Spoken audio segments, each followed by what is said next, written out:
buwan, record ko.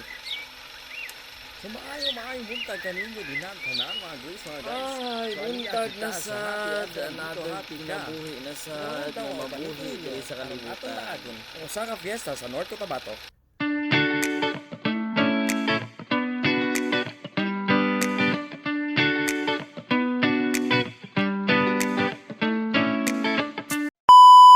So before daya na guys, sumaskwila sa ta kay butan man ta nga estudyante kay dili man ta kanang kuan sa tawag ana. So mo to banis ako ninyo kay maglibot-libot sa misa ako mga classmate nga mga seminarians nga buotan ka ayo nga di gid makasala oy no ko just ko Lord ay.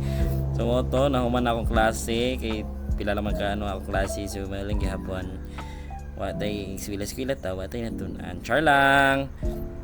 So sunod ayan ni guys, maninday ko ninyo kay manlaa ganita. So morning nag-drive na ko ani kay pero drive ko ani padto na mi pauli mig kuan, pauli mig palakaw mig unsa ba gyud ang tinuod so palakaw mi ani mi mabida so kay may laawan mi unsa man nakamotra nag-explain dai ko dra. Explain ko guys kay ani dai na ang dagan guys. Nga pag-abot dapat dito guys diretso na mi hab-hab kay murag bigado man kung magpaulaw-ulaw pa me.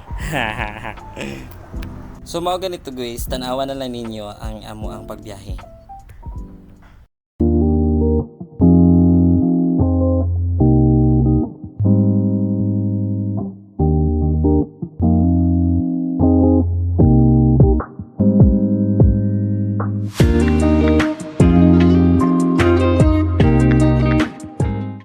So mo na ganito guys, so naabot na may diri sa Nueva Vida. So karon atong daagon og atong sution kung unsa ba gyud ang ilang mga pangunahing mga produkto diri og ilang mga katikaran diri sa ilang barangay.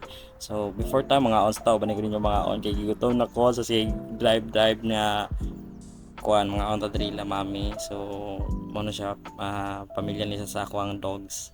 Sa akong uyab. Para nga on pa mi. Gigutong bitaon mi kasi biyahe gikag Kidapawan. Pero minuto lang noon gikag Kidapawan ha paabot Nueva Vida.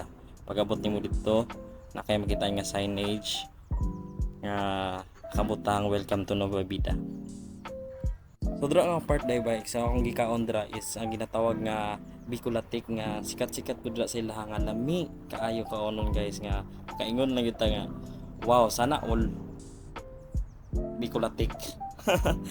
So mo na siya guys, lami ikay na siya guys nga wala ko ka ano, wala ko ka kuan gyud ka wala ko naka-expect sa yung lasa gyud nga super. Nga mura kag nagkaon dira sa mga garang restaurant. Ubay-ubay pa nga mga pagkaon niya lami ang imong matilawan diri sa Nueva Vida, North Cotabato. So located din siya sa North Cotabato. So minutes away from Kidapawan City. So kung gusto mo laag diri na sila aduna sila tourist spots which is ang ginatawag nato nga Nueva Vida Shrine, Holy Cross Shrine. At kung ikaw ay mapatpad sa malayong dapita nga diri, uy Ginoo ko, ayaw taon ko ulaw og sa mga locals kay butan kay sila.